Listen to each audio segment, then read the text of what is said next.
In the geopolitical circus, where America and China are fighting to be the ringmaster, the rest of the world hopes the tightrope walker doesn't fall into the abyss of disinformation.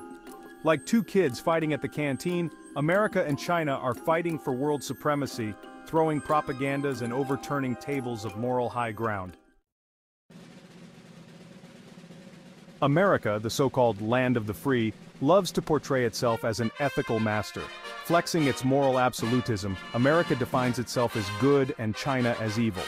For instance, the narrative of human rights abuses in Xinjiang. America is self-righteous in its declarations, painting China as a moral pariah. China, on the other hand, is a master of moral relativism. When America points fingers, China asks, "You want to lecture us on human rights? What about your gun violence, racial injustice, police brutality, wealth inequality, and dropping bombs on other countries?" China says that each country has the right to its own path, and what is considered moral is relative, depending on perspective. Freedom is redefined to mean that China defends the rights for all nations to develop and prosper, while America suppresses other nations and peoples to maintain its hegemony. China accuses America of being a plutocracy with the military-industrial complex, creating wars to profit from sales of weapons, while America accuses China of being an authoritarian regime oppressing its people and spreading communist ideology.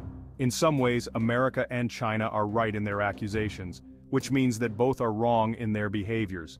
America's absolutism and China's relativism ignore their shortfalls in moral and ethical standards. They are playing political chess, using human and national rights as pawns. How can they reconcile their opposing philosophies? They need introspection and humility, acknowledge their flaws while advocating for global standards of human and national rights. Instead of pointing fingers, extend a helping hand.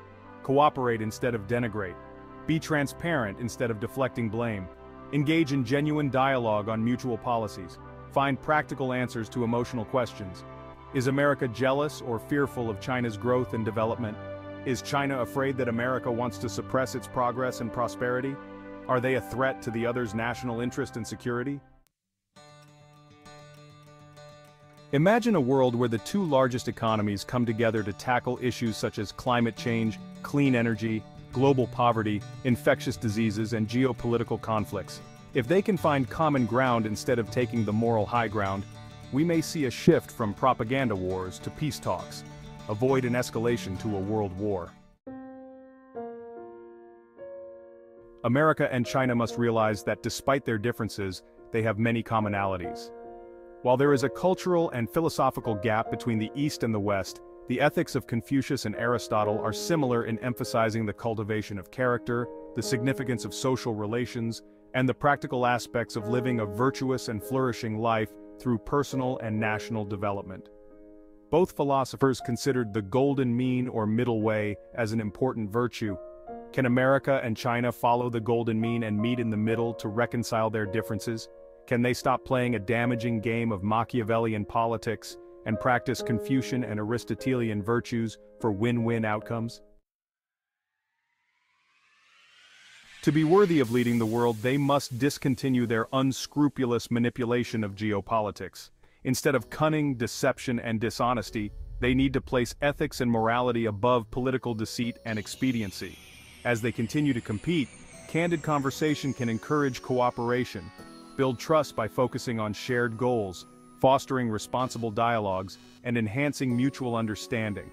The rest of the world can help by promoting non-alignment, non-interference, and multilateralism. The world can work towards a peaceful and cooperative global order. Instead of hardline absolutism or relativism, recognizing the complexity of moral frameworks is a first step towards a harmonious world. Thank you for watching. If you find this video insightful, please like, share, and subscribe. Thank you.